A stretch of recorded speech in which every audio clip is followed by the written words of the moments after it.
Ó Mãe Santíssima, intercedei por nós para que possamos bem compreender os ensinamentos de vosso Divino Filho, nosso Senhor e Salvador Jesus Cristo, e as explicações dos pais da Igreja.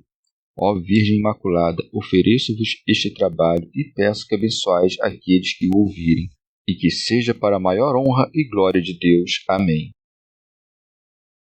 Senhor onipotente, purificai o meu coração e os meus lábios. Vós, que purificastes os lábios do profeta Isaías com carvão em brasa, e dignai-vos, por tal modo, purificar-me com a vossa misericórdia, para que possa dignamente anunciar o vosso santo Evangelho. Por Jesus Cristo nosso Senhor. Amém. Senhor, abençoai-me. Que o Senhor resida no meu coração e nos meus lábios, para que anuncie digna e convenientemente o seu Evangelho. Amém. Evangelho de Nosso Senhor Jesus Cristo segundo São Lucas. Recriminação a cidades.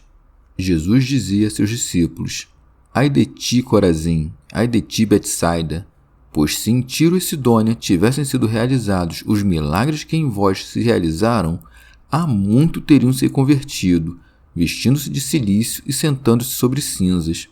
Assim, no julgamento, haverá menos rigor para Tiro e Sidônia do que para vós. E tu, Cafarnaum, te elevarás até o céu? Antes, até ao inferno descerás. Quem vos ouve, a mim ouve. Quem vos despreza, a mim despreza. E quem me despreza, despreza aquele que me enviou. Comentários dos Pais da Igreja. Santo Ambrósio.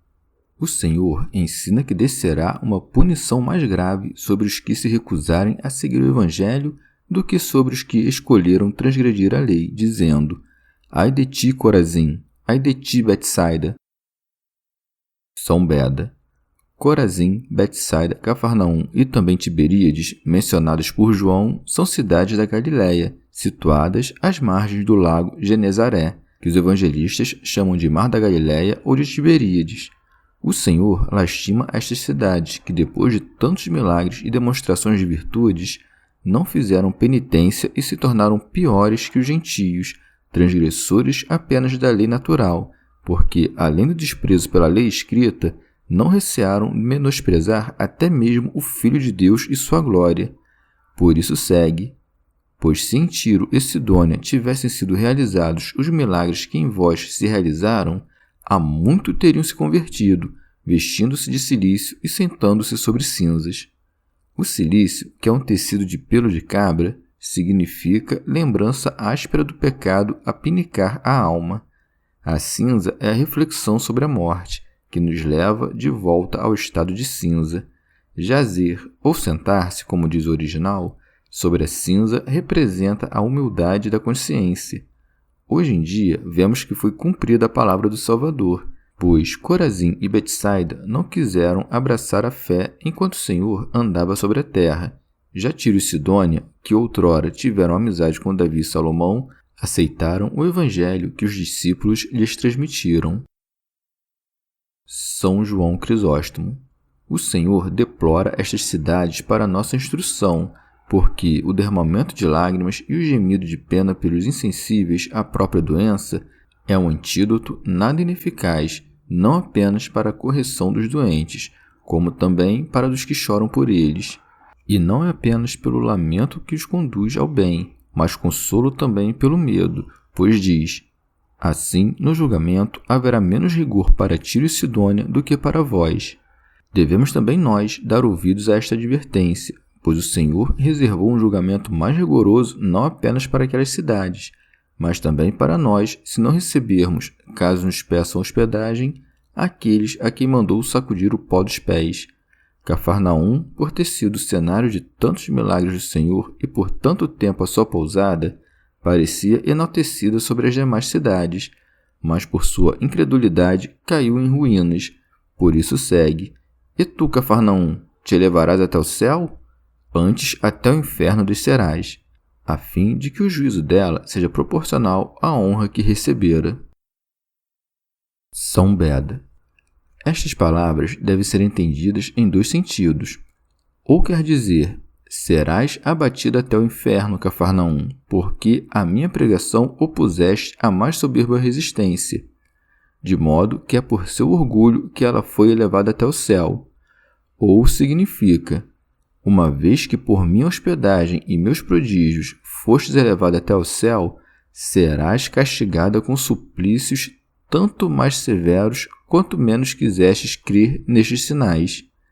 E para ninguém pensar que essa repreensão se dirigia apenas às cidades ou pessoas que desprezavam o Senhor, vendo-o na carne, e não também a todos que até hoje menosprezam as palavras do Evangelho, em seguida acrescentou: quem vos ouve, a mim ouve. São Cirilo.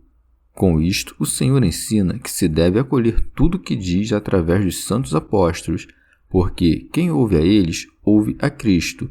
Logo, uma punição inevitável paira sobre os hereges, que negligenciam as palavras dos apóstolos, pois segue: quem vos despreza, a mim despreza. São Beda.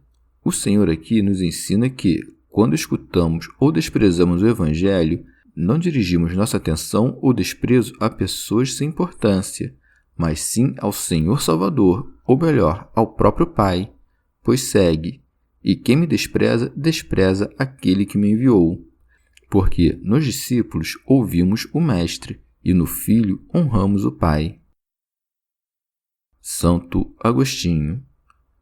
Se o discurso de Deus chegou a vós também e vos colocou no lugar que agora ocupais, cuidai de não nos desprezar, para que não chegue a ele o desprezo que tenhais por nós. São Beda. Isto pode ser entendido ainda neste sentido: quem vos rejeita, a mim rejeita. Isto é, quem não tem misericórdia para com um dos meus menores irmãos, nem para comigo tem misericórdia. Ora, quem me rejeita, recusando-se a crer no Filho de Deus, rejeita aquele que me enviou, porque eu e o Pai somos um. Tito Bostrense. E ao mesmo tempo consola os discípulos com essas palavras, pois é como se dissesse: não digais, por que nos dirigimos ao nosso próprio ultraje? Ajustai a língua, eu vos forneço a graça, o vosso ultraje recairá sobre mim. Chegamos ao fim de mais um dia de comentários da Catena Áurea. Muito obrigado por ficarem até aqui, que Nossa Senhora derrame suas graças sobre nós e até amanhã.